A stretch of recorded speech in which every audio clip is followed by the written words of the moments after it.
What is up mga karwa? Di ko alam kung nakita nyo na. Pero una, I think in-endorse ni PDP Laban na Robin Padilla si Amy Marcos. Tapos yung iba hindi naniniwala na kumbaga parang iba yung um, PDP Laban kay VP Sara. Kasi sabi nila, yung iba kasi nung si Robin Padilla pa lang, Senator Robin Padilla pa lang nag-endorse. Yung iba is hindi sila susuporta hanggat hindi sinusupport ni VP Sara. Ha?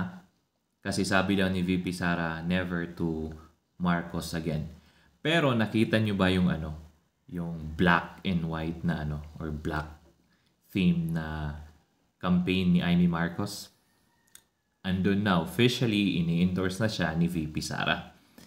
At saka ang PDP Laban naman yan, hindi yan gagalaw, hindi yan basta-basta mag-i-endorso kung walang approval ni Tatay Digong.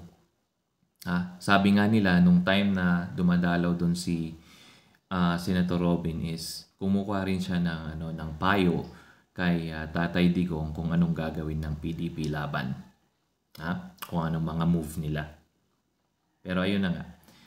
Sinabi naman ni Senator or ni VP Sara sa mga interview niya na may communication pa rin sila ni Senator Amy Marcos at yun nga, hopefully na maganda daw yung friendship nila. So, ayun, in-endorse niya. So, siguro maganda or maybe it's a political game.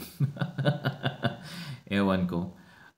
Magalit man kayo sa akin at hindi. Magalit man kayo, wala akong pakialam. Kasi ako, una talaga, naniniwala ako na may mabuting puso si PBBM. The thing is, wala siyang bayag kasi nakontrol siya ng tao sa palibot niya. Hindi niya, dapat siya yung alpha. Kasi parang hindi na siya yung naging presidente para sa akin.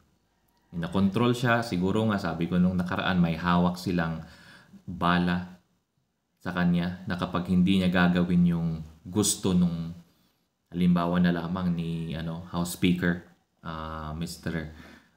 Romualdez ay may bala siya na na ilalabas kumbaga. Kaya hindi niya makontra-kontra. However, still for me dapat naging alpha siya, dapat siya yung nagdidesisyon, dapat kinokontra niya yung hindi magandang bagay, mga suhestyon ng nakapalibot sa kanya. Dapat siya yung presidente, hindi yung iba. And same is true with Amy Marcos. Para sa akin, may mabuting puso siya. Ngayon, kung hindi niyo ipapaupo ang mga Marcos again sa mataas na position, I think the limit is hanggang senador na lang. Hanggang senador na lang kasi nakaka-trauma yung nangyayari ngayon.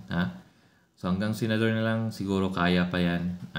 Pero kapag mas mataas na dyan, presidente, vice president, siguro wag muna. Alright?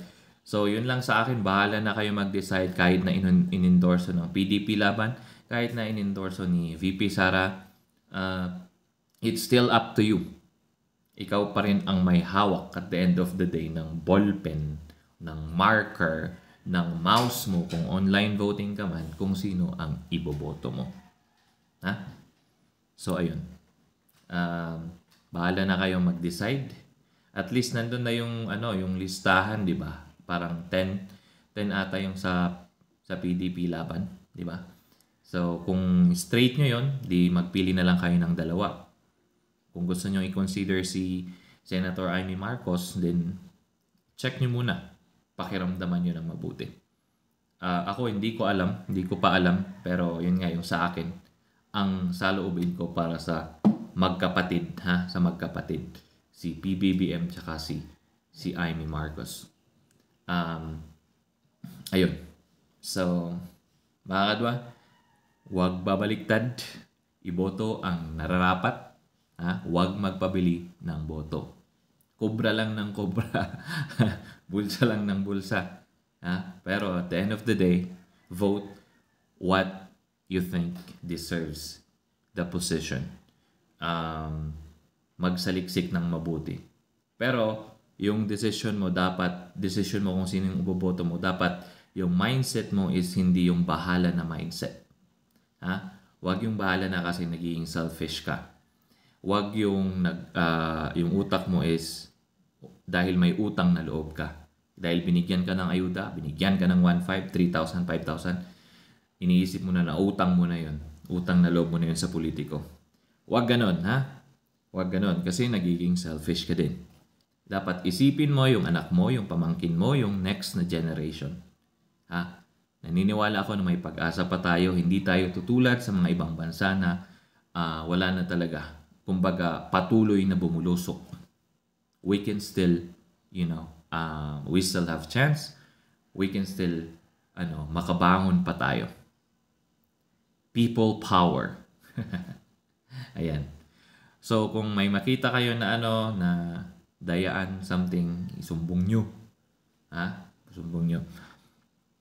Makita kayong mga paraphernalia dyan for the election na hindi naman dapat, sumbong nyo para masibat. Ha? Alright, mga kadwa. Ingat palagi. Vote wisely. Peace and I'm out.